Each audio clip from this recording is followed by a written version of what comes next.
This is an examination of the hidden human condition. This is the Hidden Killers Podcast. The Hidden Killers Podcast. With Tony Brueski. We are going to have a conversation with Dan Krane, forensic scientist and professor. Dan has almost become kind of our Bill Nye on the program because he knows his stuff to such a scientific degree that it baffles the mind, number one, when you really get talking to him. But he's very good at communicating DNA science, forensic science, in a way that we all can understand. And what we're going to talk about today really kind of does need a lot of that. Dan actually sent me over a document earlier about the topic we're going to be talking about, which relates to DNA in the system, how it's used, the access that people have to it or authorities have to it or lack thereof in solving crimes, and interesting and sometimes disturbing matches that can be made within DNA where it's not always accurate. It can be sometimes due to human error. We're going to talk about all of that with Dan. And Dan, I don't even know where to begin a question on this, so I'm just going to kind of open it up to you as we get this very interesting lesson in the criminal DNA databases. So that letter to the editor of Science was published in 2009. And at that time, the National Offender Database had 7 million DNA profiles within it.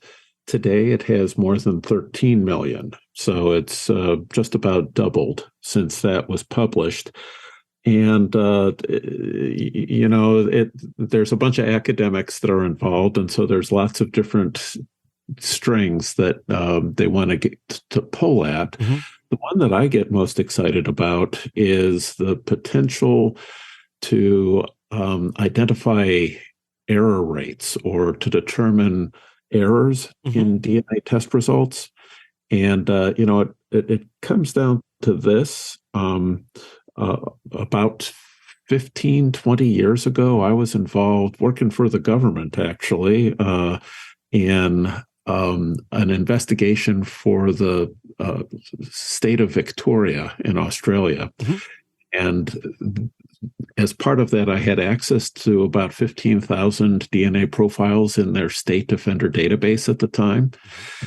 Those profiles had 18 markers that you could look at. So everybody was typed at a total of 18 different pieces of information. And when you did all possible pairwise comparisons of those 15,000 people, what you found is that there were a fair number that matched perfectly at 14 out of 18. Mm-hmm. There were fewer that matched at 15 out of 18, but still some. Fewer that matched at 16 out of 18, but still some. And then a whole bunch that matched at 17 out of 18, more than matched at 14 out of 18, and then a whole bunch that matched at 18 out of 18. And the only explanation for the ones that match at 18 out of 18, perfect matches, is these were people who were entered into the system twice. Maybe they had an alias or whatever. But where it's interesting is the ones that match at 17 out of 18, because the only explanation for them is those are people that got entered twice, but there was a mistake in one of the two times that their DNA got entered into the system. And that translated into an error rate of 1 in 300. Oh, wow. So, yeah. And when you're talking about chances of a coincidental match in the quintillions or the bazillions, if you prefer, and yet you make a mistake every 300th time that you try to generate a DNA profile, the bazillion number doesn't matter anymore. It gets swamped out by that chance of making a mistake. And I think the general public should be very interested in that, because that if nothing else, that means that we have a pretty good potential to be missing opportunities to generate useful investigative leads, right? So if there's a DNA sample you collect from a crime scene Mhm. and you don't have a suspect, and you search that CODIS database to see if you can find somebody who matches, you're, unnecessarily having them, every 300th time you do that, not to generate a lead. And I think that's an unacceptably high failure rate, given the consequences of having a rapist or a murderer that goes without being apprehended. How would something like that be corrected? Because we are talking about, something going wrong, some human error, if I'm correct, in terms of this information being inputted. Take that out of the equation, which I don't know that you really can, human error, unless we take humans out of the equation, which AI is doing a lot of. How do you correct something like that to make it more accurate? Well, one of the things that you might be able to, that you might find if you did that type of pairwise comparison of the 13 million profiles in the federal database, is you might find that the errors happened much more frequently at one of the locations than at others. And, we look right now, there are 13 CODIS loci that every laboratory generates test results for. Maybe one of those loci just is more error prone than others. Maybe the biology just doesn't work as well for that one locus, that one location. And when you do your database search, maybe you don't include that one, right? Or maybe you include it, but you factor in that you discount it because that one is just more prone to having a mistake. So there's things like that could be done in a way that would make the system work much better than it is. What sort of issues are coming out within the system? What sort of complaints are investigators raising about the system as it is right now? Well, we're talking today in the wake of one of the largest intelligence leaks in the last decade, if not several decades, within the United States. Boy, the security associated with this CODIS database is clearly much better. Either that, or people are much less interested in it than what it is that the Pentagon is doing, because it's airtight. No one aside from a very small number of people has access to these profiles in the convicted offender database. And so that's a point of some concern. Secrecy, the sunshine's the best disinfectant, right? And there are times that the government should be maintaining secrets, but in a case like this, it seems like the reason that they are choosing to not share this information, as best as I can tell, is that it gives them the high ground. It prevents other people from drawing attention to flaws or faults or problems with what they've been doing, and they'd rather forge ahead doing what they've been doing than have anybody take a look over their shoulder and see if there might not be some better ways to go about it.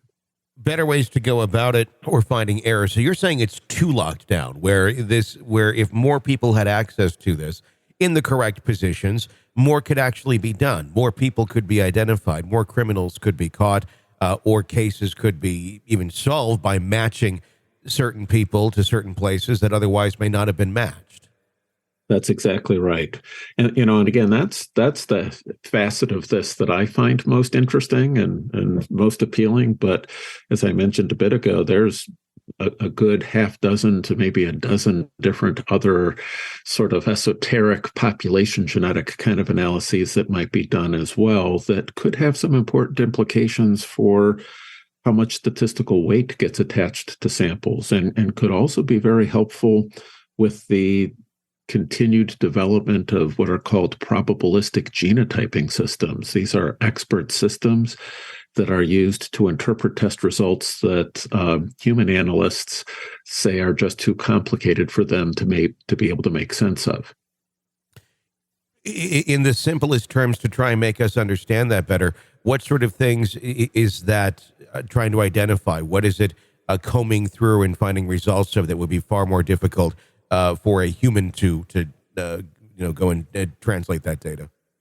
Well, so those expert systems that have been used now for about 5 to 10 years, fairly widely across the world, they do many billions of calculations with the data that gets generated off of an evidence sample, and that enables them to much more sophisticatedly, perhaps is a way to put it, distinguish between what might be signal and what might be noise. And that sort of thing comes in very handy when you're dealing with a low-level sample, a small amount of DNA, or a sample where there's a lot of different contributors, so more than 3 or 4 contributors. Those sorts of test results can be very difficult for a human analyst to make sense of. And the human experts just end up scratching their head and saying, gee, I don't know. Is this a peak? Is this not a peak? Is this evidence of somebody's DNA, or is it just a stray bit of contamination? Those expert systems profess to be much better at making those decisions than humans are, just because of the sheer number of variables and computations that they're looking at. Is this, I'm curious, is this using AI in some way, shape, or form to process that type of information? It's hard to say. AI is a somewhat nebulous concept in its own right. These are clearly expert systems. That nobody's going to disagree about that.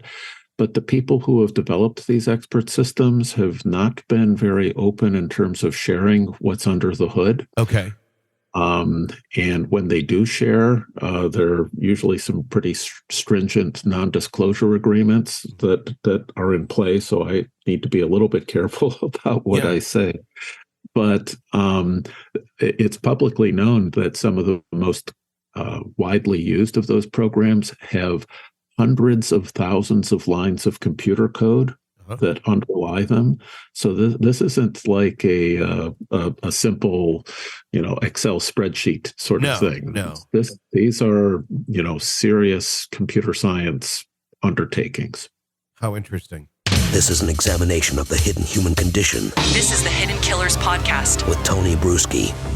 Dan Krane, forensic scientist and professor, thank you so much for that lesson and understanding DNA and the databases, how they're used and how they can be improved in time. If you like the show, be sure to press subscribe wherever you download podcasts so you don't miss any breaking updates or discussions on the cases we're following for you right here. I'm Tony Brueski. Stay with us.